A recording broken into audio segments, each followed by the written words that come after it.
भगवान के आदेश होंगे हम जाएंगे।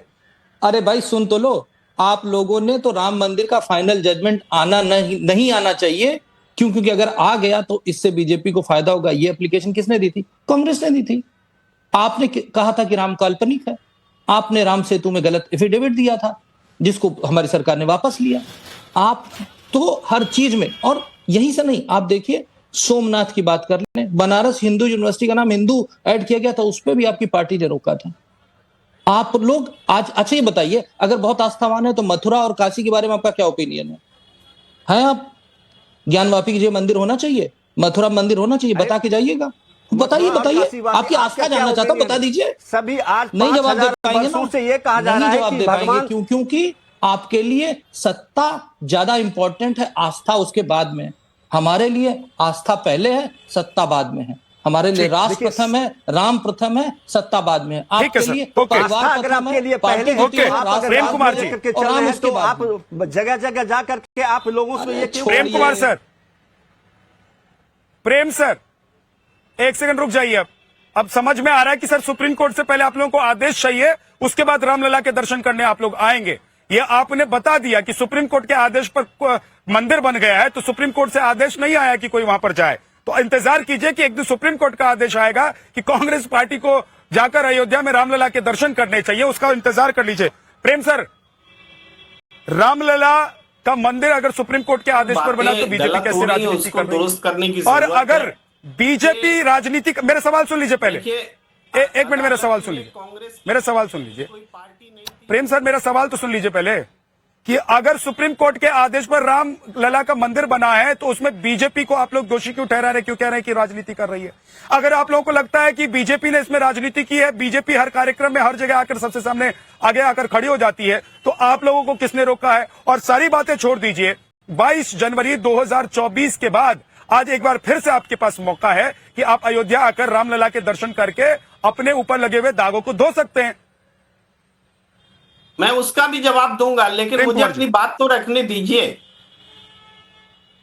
मैंने जो बात कही कि कांग्रेस जो है इस पूरे विवाद में कोई पार्टी थी क्या?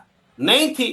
तो ऐसा क्यों कहा जा रहा है इसी मंच पर कि कांग्रेस ने कहा कि रामलला काल्पनिक थे, कि कांग्रेस ने कहा कि चुनाव तक रोक दीजिए? ये एक पॉइंट हुआ।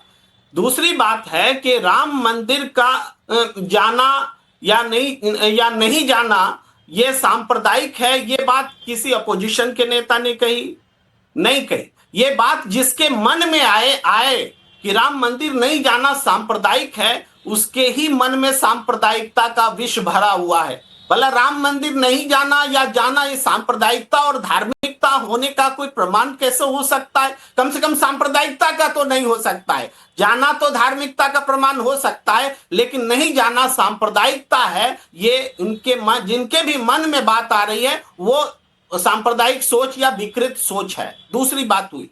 तीसरी बात आप ये देखिए कि बहुत सारे लोग राम मंदिर नहीं गए। अभी जो राम मंदिर तीर्थ ट्रस्ट के चंपक राय जी हैं, उनका बयान आपने सुना है। लोगों से अपील कर रहे हैं कि आप लोग मत आइए, हम मैनेज नहीं कर सकेंगे। तो उस समय भी अपील की गई थी।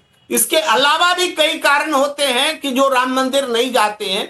देखिए, ये भी सच है कि वो राम मंदिर का छत टपक रहा था, मंदिर बनाने में भ्रष्टाचार हुआ, जमीन के खरीद फरोख्त में भ्रष्टाचार हुआ।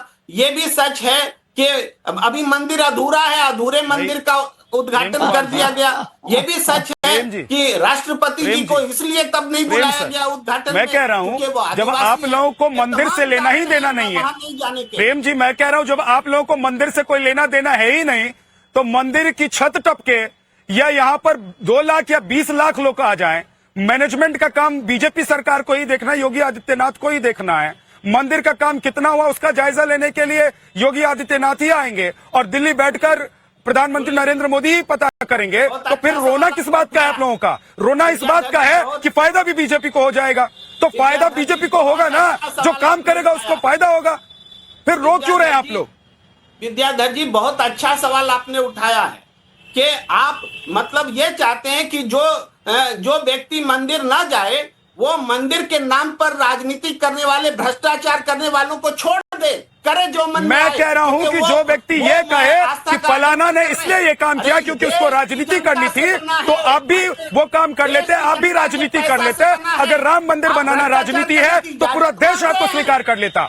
अगर राम मंदिर बनाना राजनीति है तो पूरा देश आपको स्वीकार कर लेता। और पूरे देश और दुनिया भर से राम भक्त अयोध्या आ चुके हैं, सिवाय उन पार्टी के प्रमुखों के अलावा जिनको लगता है कि वहां जाकर उनका नुकसान ना हो जाए। शायद ये तो बहुत गलत बात आपको नहीं आएगा प्रेम सर समझ में, क्योंकि आपको एक ही बात समझ में आती है। आप बोल दीजिए प्रेम जी, चुप हो जाइए। प्रेम सर, मैंने आपको पूरा टाइम दिया, लेकिन जो बातें आपने कही, क्यों करते हैं भाई? नहीं प्रेम जी, आपने अपनी बात कही, लेकिन आप धैर्य रखा कीजिए कि दूसरों की बात भी सुनिए और सवाल भी सुना कीजिए ना सर। अब आपको मैं 20 सेकंड दे रहा हूं, आप अपनी बात रखिए। उसके बाद अब निजेश अवस्थी जी के पास नहीं जा पाया हूं, वो इंतजार कर रहे हैं, उनके पास जाऊंगा। आप बोलिए अपनी बात। देखिए, हम कह रहे हैं कि आप भ्रष्टाचार करने की अनुमति मांगेंगे कि आप मंदिर नहीं आए हैं तो आपको बोलने का हक नहीं है।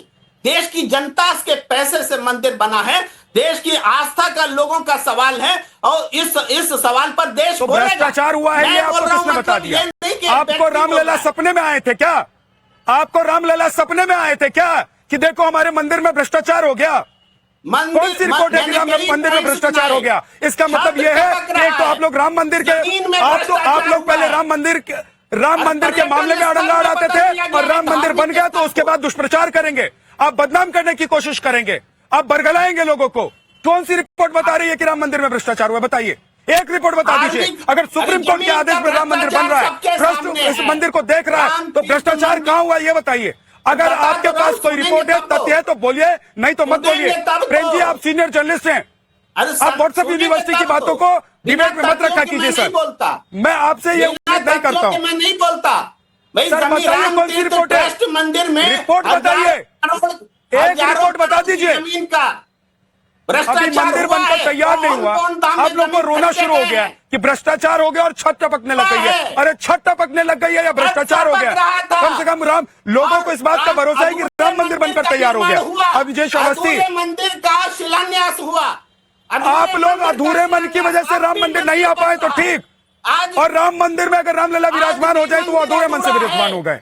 अब विजेश अवस्थी जी, क्या विपक्ष की परेशानी ये है कि रामलला का मंदिर बन गया, पहले प्राण प्रतिष्ठा के कार्यक्रम में नहीं आए, अब दूसरी बार राम दरबार का प्राण प्रतिष्ठा का कार्यक्रम होने जा रहा है, उसमें भी इसलिए नहीं आ रहे हैं क्योंकि आएंगे तो नुकसान हो जाएगा, जो तुष्टीकरण की राजनीति है वो चारों खाने चित हो जाएगी, या फिर उन लोगों को लग रहा है कि भाई इससे दूरी रहो। विद्यानाथ जी, टाइम है मेरे लिए ना, अभी समय है मेरे लिए ना, तो ताकि मैं जवाब दे सकूं। बिल्कुल सर, बोलिए। तमाम बातों का बहुत समय सर, बोलिए। पहली बात तो ये है कि हाँ, तो पहली बात तो विद्यानाथ जी सिर्फ विरोध नहीं किया, मजाक उड़ाया। पूरे राम मंदिर की आवश्यकता और राम मंदिर की राष्ट्र की जो आकांक्षा थी पिछले 500 वर्षों से हिंदू समाज की, उसका बेतरहा मजाक उड़ाया गया। ये रोज पूछते